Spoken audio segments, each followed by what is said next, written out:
What's up, everybody? Welcome to another episode of the Bodacious Rant with Bern and Rye. Today we are going to be talking about a movie I've been waiting for a long time. That's something I was kind of dreading / looking forward to just because of the situation with its lead actor, God rest him, which is Black Panther 2: Wakanda Forever. And I think this is definitely one of the strongest. What are we, phase 5 now? Phase 4. 5? We're still in phase 4. This is the end of phase 4. They've said, I believe. Like, this is the last one in phase 4. Yeah, this one, it definitely is, I think, the strongest movie so far since, at least up there with Shang-Chi and Spider-Man No Way Home. Bern and I finally got to see it the other night in IMAX, of course, just because something this massive scale, you gotta see it on a massive scaled screen. And, yeah, like I said, I think it's one of my favorite Marvel movies so far. It was definitely a worthy sequel, and I'm just glad it was good. I was a little worried how it was gonna be, just because, not because the Marvel movies last couple of years have been kind of hit and miss. It was just because with Chadwick Boseman passing and them really having to figure out how to navigate that without recasting T'Challa, as well as kind of changing their story slightly. I mean, what did you think about it, Bern? I mean, yeah, like, coming into it, there was that curiosity, right? Like you said, the tragic and unsuspectful, passing of Chadwick Boseman that just came out of nowhere. It's like, it really threw, like, a wrench into this movie and to this universe and to the character, and it left us all wondering, what's going to happen now. And, the fact that they decided, not to do a recast, that they were going to continue on the story of, the Wakanda and all the people in it without T'Challa and without Chadwick Boseman. It was one of those things where we were all just left wondering, like, what are they going to do with it? What is Ryan Coogler, like, what's the story that they're going to have to pivot to sort of, work around this, tragic passing. And to that extent, I think this movie did about as great of a job as you could. The story here is one filled with emotion and catharsis, and it really confronts that passing head on, and it's almost like a celebration of Chadwick and T'Challa. There's that synergy of, like, art imitating life, and they definitely lean into that with this movie and use that to sort of have it be like a ceremony for everybody, like, not just the characters in the movie, but for us, the audience too, that have grown to love that character and really, cherish, that performance that, Chadwick left us with. So everything in that regard, I think they absolutely nailed it. I couldn't have, I don't envy the position, of Ryan Coogler and the other writers involved, or, Ken Feige and all the heads at Marvel. Like, this truly was a very, a delicate situation that they had to tiptoe around, and they had to, like, make sure that they were respectful about it. And I think they did a really good job. Absolutely, and I think the rest of the cast knew the assignment as well, and trying to not only bring in new characters and expanding the world of Marvel, but paying tribute to their castmate and dear beloved friend Chadwick Boseman. And with that stuff in mind, I'm going to give it a 4 out of 5 rantings, just because there were a couple things I thought could have been improved upon a little bit. Some things I was just being really nitpicky about, so it's my personal nitpicks at, not necessarily something I don't think everyone would agree on, which is fine. But overall, again, one of the better sequels we've had in the MCU, and just such a strong way to end this kind of very uneven and very mysterious phase of Marvel post Endgame. So I really like this movie for sure. Mm-hmm. And I think that's where the movie really succeeds, is with the story within Wakanda. Like you said, we get some new characters introduced, namely Namor and the people of Talokan, which I thought they did a really good job with, with how well Ryan Coogler was able to introduce the MCU to Wakanda and this side of the Marvel universe. I think he did, like, a really good job with Talokan and all that stuff there. So all this stuff surrounding that, I think the movie did a really good job. And then my really only downsides are where it tries to where you're reminded that it is a Marvel movie, where you're like, okay, there are things that are happening outside, these B and C plots that are going on that they feel like they kind of like take me away from the emotionality of the core, plot line and the core characters. We keep jumping back and forth to these other storylines that I don't feel really serve the movie as well as they probably could have. But I think everything else in the regard that they did a really good job. Maybe some of the action sequences left me a little bit wanting. But other than that, this is a really like emotionally resonant movie, and I think it's a strong one and a really good one too. Like thankfully, like I said, coming into it with a lot of hesitation, that they did a fantastic job, and for that I'm going to give this one a 4 out of 5 as well. That's high praise. No, seriously, but yeah. So guys, I didn't get to say this yet, just because I was really excited by this movie and I want to get into this review. So the non-spoiler part is over. We just wanted to give our overall thoughts and just let you guys know what we thought. Now we are going to go into the spoilers. So if you haven't seen this movie yet, this will be the time to cut off from us. Come back when you've watched it, because I don't want to spoil it for those who haven't seen it. So that's what I'm letting you guys know now. This is definitely one of the few Marvel movies you have to go see in theaters. Like I said, Shang-Chi and No Way Home for Spider-Man, those were the best ones so far. Post Endgame, this is up there with it. So you definitely got to go see it. Highly recommend it. But Bern, are you ready for the spoilers, my friend? Yeah, man. Yeah, there's a lot of really, really cool stuff to get into. That, of course, we couldn't have gone in with the non-spoiler section, because there's a lot to talk about that's very interesting, and I do want to get into it. Absolutely. So, spoiler starts now. That opening, okay, I felt really a little off, just because so far everybody I've seen the movie with, Bern, I didn't really notice if you did or not, but I hear a lot of people crying in the theater, and then the first time,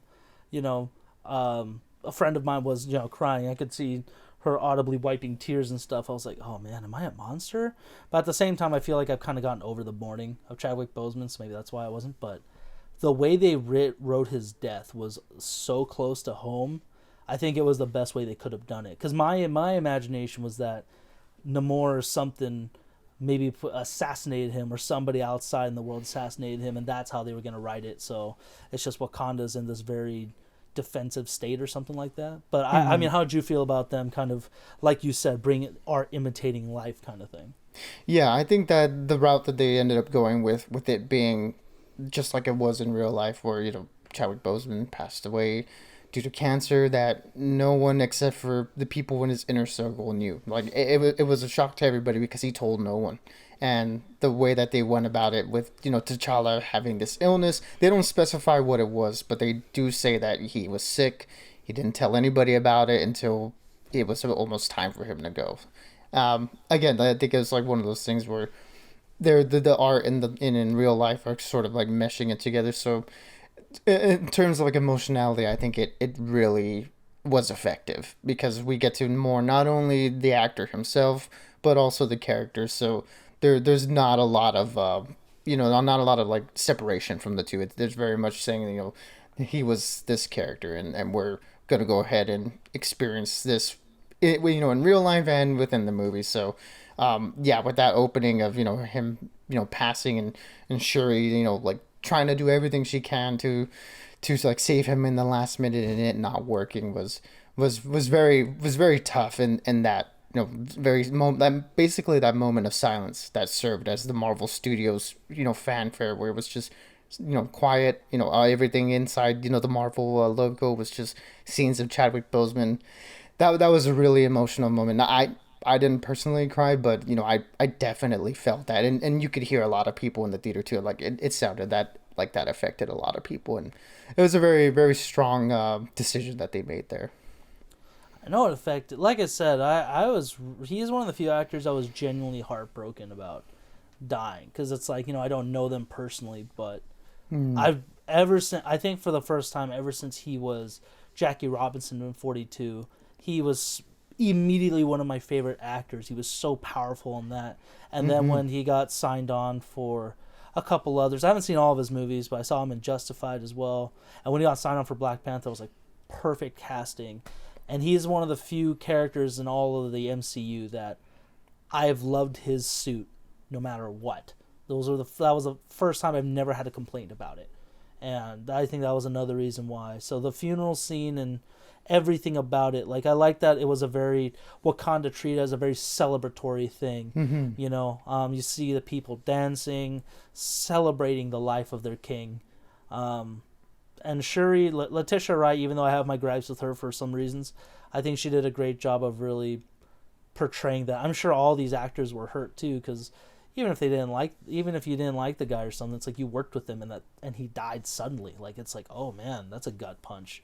So I think everybody was kind of flowing out their emotions with this, and you felt it. Like you said, like everybody was kind of feeling that. So Mm-hmm. I thought that was really well done. And let me see what else. What do you want to after that? What do you want to talk about? Because I don't want to skip over anything burning case. So I'll pass it to you for real quick. Well, I mean, just going off of that, like that opening, what that sets up sort of like thematically, the through line that's going from the, beginning to end of the movie. Because this is very much, this is a story of Wakanda and all the characters in it, all the people who knew T'Challa, his friends, his family. This is very much his sister's story, and then, like you said, Letitia Wright as as a person is a little bit problematic and things, but luckily like hasn't been too much in the news regarding all that. But regardless of the outside factors, she did such a fantastic job in this movie. This was definitely her movie, and to go from being a secondary character in the first movie to now being full front and center, and then like having this huge blockbuster movie on the heels of this tragic passing. It's a lot of weight for someone to carry, and I think she did a fantastic job in this movie. Like Shuri's character, going from like this lighthearted comedic relief that we got in the first one to now like this more serious broken character. If it didn't feel forced, it felt authentic. Her character journey from this movie, it felt like it was natural, and it felt very real, and really made me like the character. Not that I didn't before. I really liked her character before, but made me really like empathize with her character. And I thought her performance was definitely a factor in that. But just the whole conversation of her being a tech nerd. She's a facts like person. Like she's scientific. This is what this means, and her existing in this society where everyone's very technologically based, but they're very spiritual. This sort of dialogue between technology and spiritualism, like that conflict within her. The first lines we hear in the movie is her praying to Boss, and I think that's very emblematic of her journey throughout this movie, learning to accept these certain like roles and traditions that people sort of lean into when technology sort of like can't help out. I thought that was such a great like journey for her character to go through. I don't know if you put too much thought about that. What did you think about that that sort of theme throughout the movie of technology and spirituality? Did you enjoy that, or did it was it like no did it not affect the overall story of the movie for you? I'm just like, what are you saying to me, Bern? No, that's a really good. That is a great view, and I think that's the most accurate view you can look at it, just because most people who are science-based are not necessarily the most religious. I know a couple of people like that in my family, and it doesn't matter to me, but yeah, with Wakanda being such a spiritual yet very scientifically advanced thing, almost not in a contradictory way, but almost very conflicting. I think that was a really good journey for her, just because being so science-based, her trying to contemplate why I couldn't save my brother from this incurable disease. It's like it's almost like a metaphor that even with all the advance you can, sometimes you just can't fight fate. And I think that was I think it was a good journey for her to kind of in her way go through her own pain, as well as just remember the good times. Because throughout the whole movie, she said, I'm angry, I want to burn the world, I hate she wants to kill Namor for everything he did in this movie. But in the end, it's like when she finally looks back on all this, on her brother, it's all the best parts. There was no ever sad moment with them in it. I think that's just the mourning process. So I think I'm really glad her character ended up that way. And And speaking of which, like going off, I think another person that stood out the most to me was Angela Bassett. She was Oh such a my god. powerhouse in this movie. When is she not? Even in a bad movie, she's great. Mm-hmm. Just because she has such presence. But in this one, really having to step up and essentially being the queen of Wakanda. No husband, no heir to the throne besides her daughter. It's like she was such a badass person. Like when she's at that council and the U.S. and France are basically questioning why she hasn't traded with vibranium. It come to find out that Okoye and the other Doras, they stopped French special forces or French mercenaries from stealing vibranium. It's like, bitch, in your face. Mm-hmm. And my favorite line in this is, just when Okoye has failed on that mission against Namor and retrieving Riri Williams, just her thing of like, where's her husband, that treacherous husband? She can visit him anytime. Mine is in the ground. My son is gone. My daughter's gone. Like I'm the most powerful queen in the most powerful nation in the world, and my family's gone. Like, have I not given enough for this? It's like, it just that was such a great line because it works on both ways of, this shouldn't be a problem for me. I shouldn't have to worry about this stuff. We're the best nation. We're the most advanced nation in the world. How do we still have normal problems like this? How have I lost so much for everything? I just thought it was such a great scene, and that alone was just awesome. She still got it, and yeah, again her journey too, just kind of mourning the loss of her almost entire family was really great.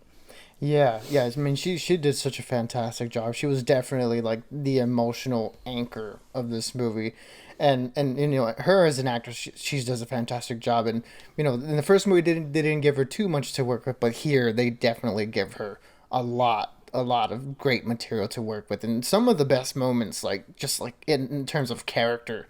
I think we've gotten in the MCU, and which leads me to like one of the the downsides. Like I just felt like it was a mistake to kill her, her character, like it. I understand that they're trying to parallel, Shuri's journey with T'Challa's journey, how he reacted in the face of his father's death, she's reacting in the face of her mother's death. As for that, I guess that thematic parallelism, it works, but it's just one of those things where I'm like, ah, man, like now we don't have Angela Bassett anymore, and with her fantastic performance in this movie, it's like it just feels like such a shame that we won't be getting any more of that. I don't know how you felt about that decision to have her character get killed off in this one. I personally feel like it worked for me just because it was kind of the jump that Shuri needed to really progress. That it's almost like a taking it for granted. Like she had her mom trying to give her this advice on dealing with the loss and trying to find the good in herself, and it worked. It's one of those things, like, it's unfortunate, but for me, I didn't really think about that. I was more of just making sure everybody else did their part, and I think they did. Any other standouts for you acting wise, or because I wanted to talk about the new characters, but unless there's something else that popped out at you before. I mean, I guess if we're talking about performances, and I guess good segue into the new characters. The other character that I did really want to talk about was Tenoch Huertas Mejia's Namor. In this movie, like such a great take and new adaptation of this character. Like, man, like they Namor was a character that I didn't really care about. Like it was fun seeing his rivalry with T'Challa in the few Avengers comics that I've read with them in it. They have a definite rivalry that goes back for a long time, and unfortunately we don't get that here. But we get something a little bit different, and with that between him and Shuri's character, which I thought was also very interesting. But his performance alone, man, like he's someone that I haven't personally seen any in. I know he's been in like a few shows. I think he's appeared in like Narcos and a few other things, but I haven't, like, this is my introduction to him, and I thought, man, like what a like what a way to like be introduced into the MCU. Him and all of Talokan and those people, like, so fantastic. It was amazing. Yeah, he's one of my immediately favorite characters in all of the MCU. From character design to performance to story, everything about him was so well done. Just because in the comics, as far as I know, Namor or Namor, however you want to say it, I think Namor is definitely more for this movie just because of what they do with his origin. But AKA Submariner, he was king of Atlantis. He's essentially Marvel's Aquaman. But I love what they did. I was originally I wanted a couple other people different, like maybe an Asian American or Asian actor to portray that, because that's what always Namor's reminded me of. But Tenoch Huerta Mejia was fan-fucking-tastic.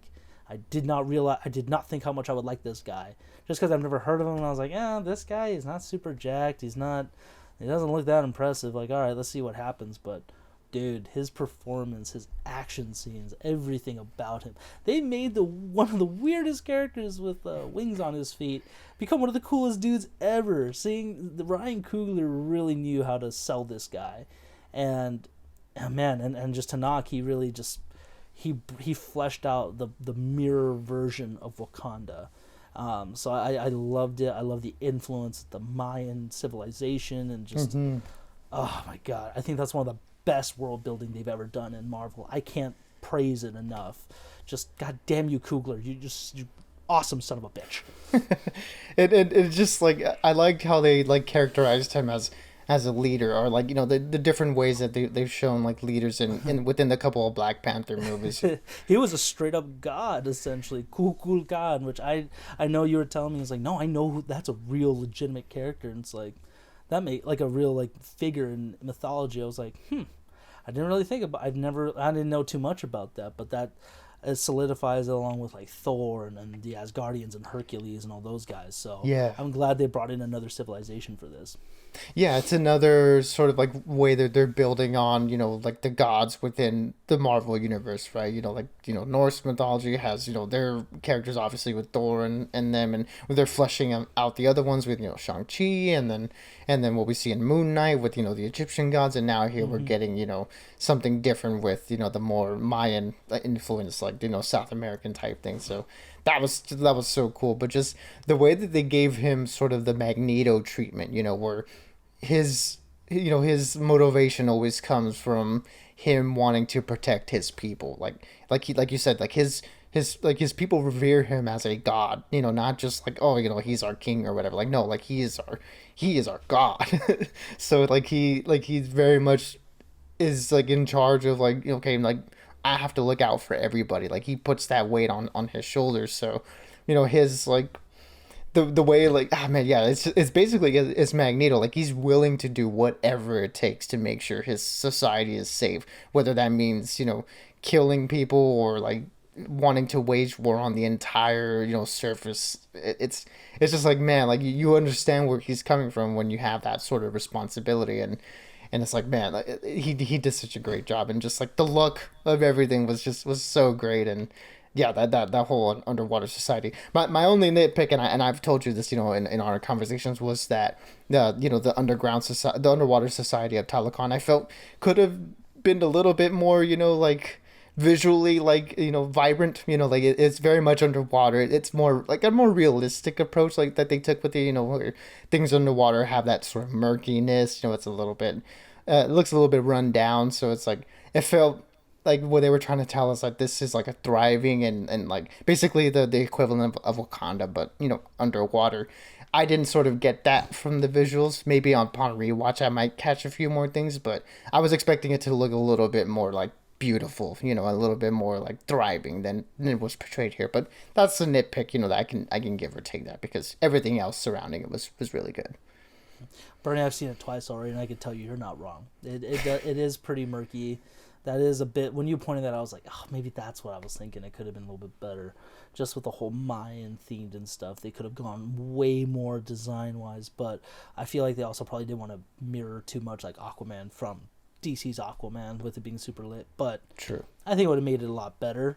I think they could even have more fun with like the aquatic life they were playing with, because all we saw them play with was humpbacks and orcas, which is still pretty cool, but I think they could have gone a little bit more with that.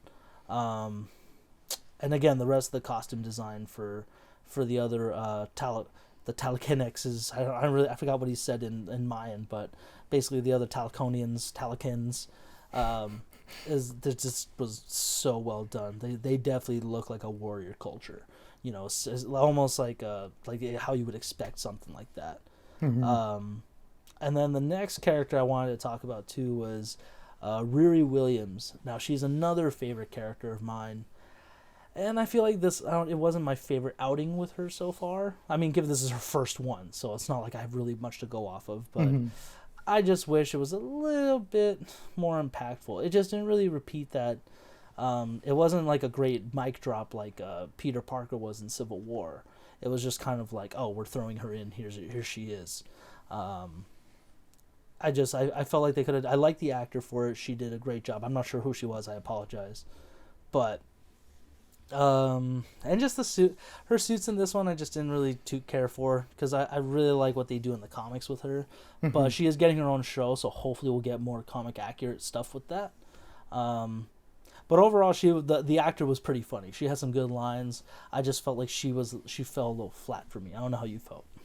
I think in terms of like the way that they introduce her character, it's less Yelena and more America Chavez.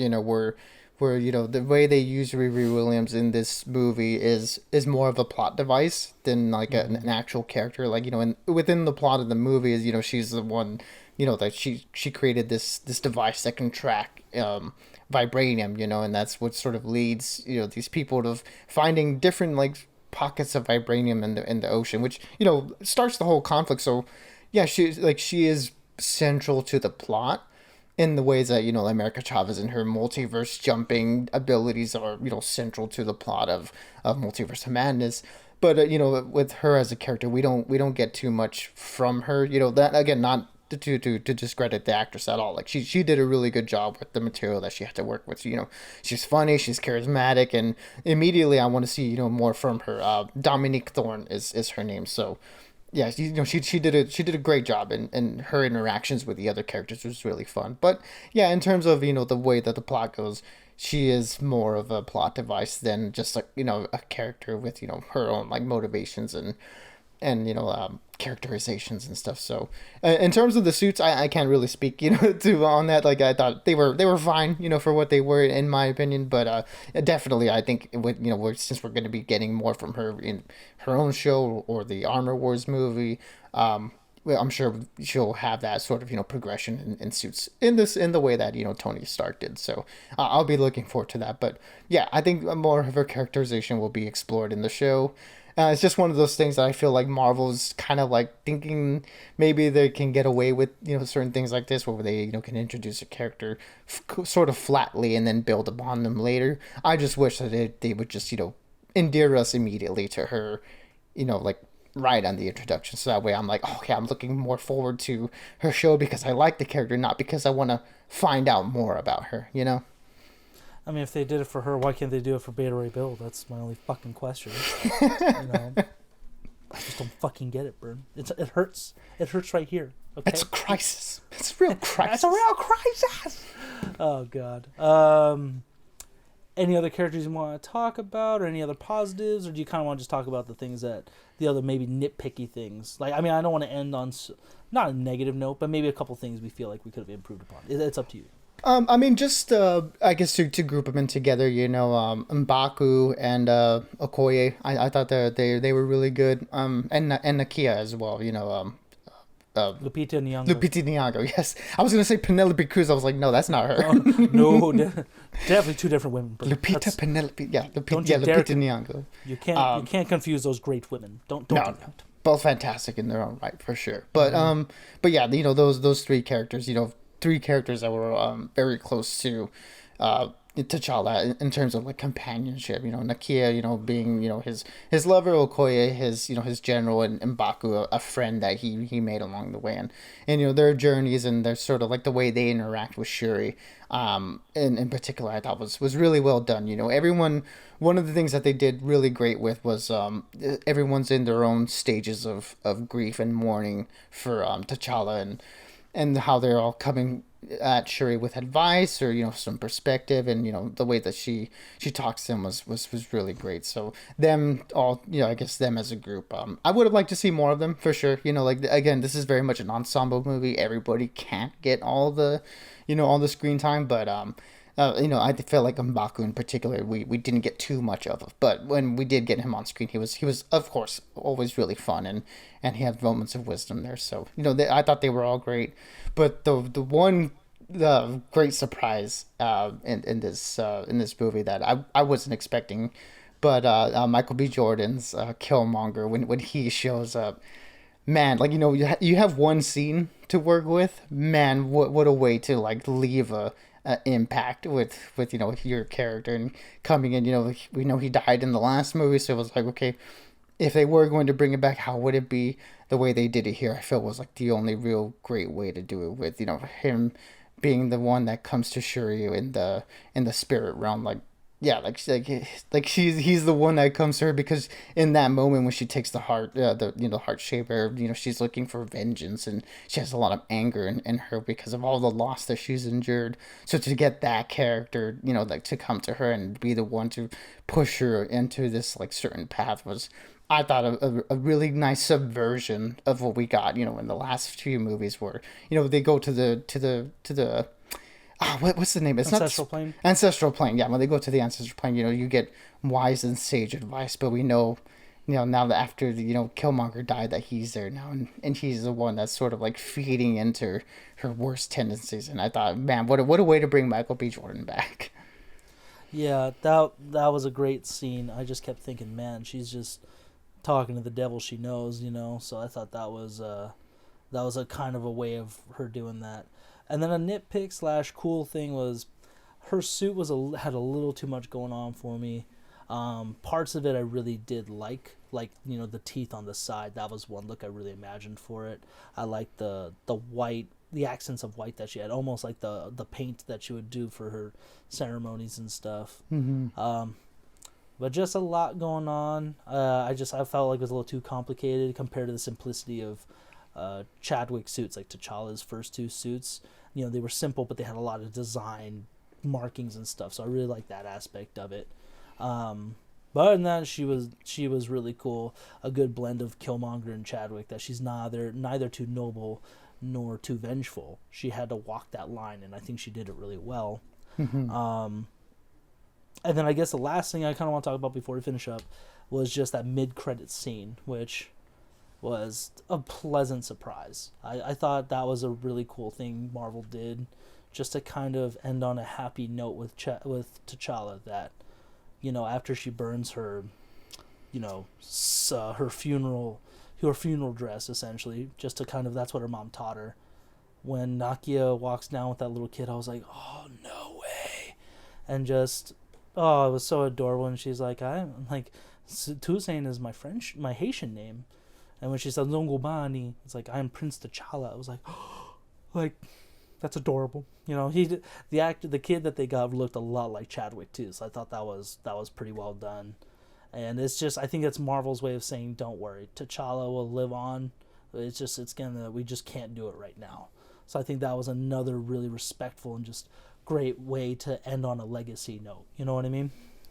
Yeah, I think that was probably the best way they could have done it, because there was, speculation, maybe, hey, we'll get T'Challa again, but maybe he'll be like a multiverse version, from a different universe. He'll come in, it'll be a different actor and everything, and that's sort of like how we'll sort of write that in. But for it to be sort of more of a legacy thing, it's sort of emblematic of how, the mantle of Black Panther itself is also a legacy thing. I thought that was, that again, in the decision making that they made in this movie and how to approach this situation, this was the best solution that I think anyone could have come up with. And yeah, it's letting everybody know that we will be getting more stories coming down the line, and I think that they did a really good job of that. And that the way that it this sort of happened, with Shuri's character again, like after the whole funeral in the beginning with her in the white garb, and now at the end of the movie we get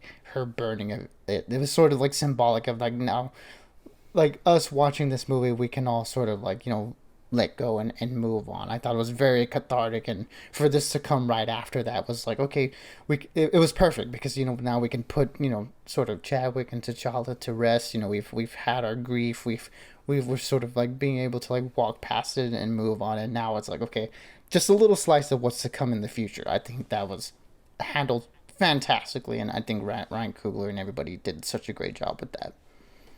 Yeah, like I said, overall great movie. The nitpicks I have are just the design choice with the Black Panther suit. I felt like it did drag on a little bit too much the second time around in some aspects. But overall, again, a great sequel. Definitely didn't necessarily disappoint. And I can't wait to see. I definitely want to. Now that Namor has confirmed he is a mutant, one of the first, like besides Kamala, the first mutants in the MCU. Now we are starting to get. It's only a matter of time before the X-Men show up. So I can't wait for the like every other movie. I'm like, I can't wait to see more. Mm-hmm. And just the last like nitpick I had was the storyline with Ross and Contessa Valentina. It just felt like it was very shoehorned in. I understand like what they were going for with sort of the commentary of how world superpowers want to destabilize certain countries for materials and for resources. So it's like that is definitely a conversation that needs to be had and explored within the movie. It just felt like the way that it was like introduced and brought in here sort of felt like tacked on. Like it feels like that's a huge conversation to have, and that's something that we need to focus on for sure. It shouldn't be something that just feels like sort of like an afterthought. Like it just sort of like I felt like it was like like an interesting element, but at the same time they didn't give us enough of it for it to matter. And also the way it was implemented in this this B plot story, it felt like it was sort of clunky and a little bit messy, and I feel like the movie could have done without that. And to your point, it sort of felt like it padded the length whenever we went back and forth between those scenes. So I didn't really enjoy that section. Like I know we like Everett Ross because his inclusion in the first movie and everything he did there. So it felt like they were just sort of trying to find a way to implement him into this one, and they couldn't really do it seamlessly, in my opinion. No, it was definitely a shoehorned plot. But again, they're just planting Julia Louis-Dreyfus more and more to confirm she is a villain, she is current, and the Thunderbolts are coming. So I think that's why they keep doing it. But yeah, the first scene alone with just the council was enough to give us the idea that other people want vibranium. So yeah, they didn't have to go down that whole thing. But other than that, shall we finish up, Burn? What do you think? Yeah, I mean that was all I had to say about that. That was just sort of like a nitpick, but to end on a more positive note, for sure like things to look forward to in the future. The whole thing with Namor, him, so that alliance that they have at the end where he's gonna get his war, potentially. That's something that they're sort of like hinting at, that he's like we have an alliance with Wakanda. The surface people are gonna definitely go try to do something with Wakanda, and they're gonna need our help. So we're gonna get our war. So it'll be interesting to see like how they tackle that sort of storyline because he's such a great character, and I'm sure they're gonna bring him back definitely. So in what aspect, whether it be Wakanda and Talokan against other surface countries.